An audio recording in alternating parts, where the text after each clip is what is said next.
আপনি কি কখনো নিজের কণ্ঠ হারিয়েছেন? আজ আমি কোনো গল্প শোনাতে আসিনি। আজ আমি এমন একটা কথা বলবো যেটা শুনে অনেকেই অস্বস্তি বোধ করবে। বড় হতে চাইলে সবার মতামতকে পাত্তা দেওয়া বন্ধ করো। কারণ আপনি যদি সবার কথা মাথায় রাখেন তাহলে একদিন নিজের কণ্ঠটাই শুনতে পাবেন না। একটু ভেবে দেখুন, আপনি শেষ কবে নিজের মন দিয়ে কোনো সিদ্ধান্ত নিয়েছিলেন?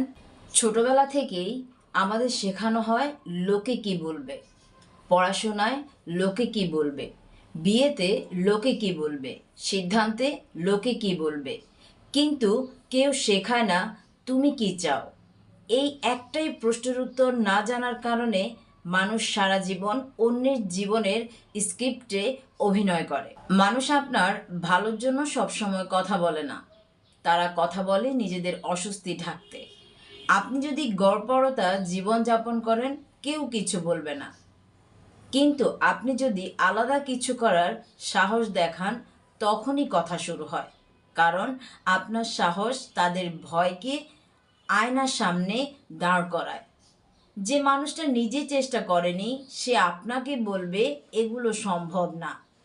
অনেক সময় আমরা সবার কথা শুনতে শুনতে ভিতরে সন্দেহ, ভয় এবং আত্মবিশ্বাসহীনতা তৈরি করি। একদিন দেখবেন নিজের জীবন অন্যের অনুমতির অপেক্ষায় কাটিয়েছে। এই অপেক্ষাটাই সবচেয়ে বড় ব্যর্থতা। ইতিহাস দেখুন, যারা আজ সফল তাদের নিয়েও কথা বলা হয়েছে। পার্থক্য একটাই, তারা থামেনি।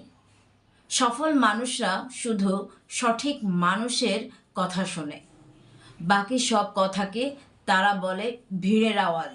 বিশেষ করে নারীদের জন্য চাপ আরও বেশি। কি পরবেন, কখন বিয়ে করবেন, কতটা কথা বলবেন, যেন সমাজ ঠিক করে দেবে আপনার জীবন। কিন্তু মনে রাখবেন, সমাজ আপনার স্বপ্নের দায় নেবে না। নিজের জীবনের সিদ্ধান্ত নেওয়ার সাহস আপনাকেই নিতে হবে। সব কথা শোনা মানে বুদ্ধিমানের কাজ নয়। কিছু কথা ছেড়ে দিতে জানতে হয়। না বলা শিখুন, নিজেকে বেছে নেওয়া শিখুন।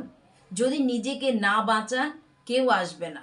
স্বপ্ন বড় হলে বাধা আসবেই।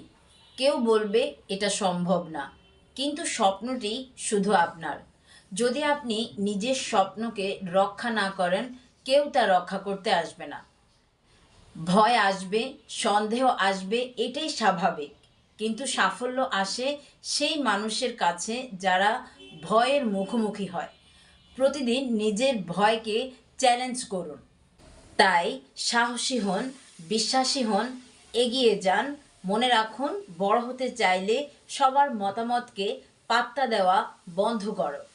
আজকের পদক্ষেপই আপনার জীবন বদলে দিবে।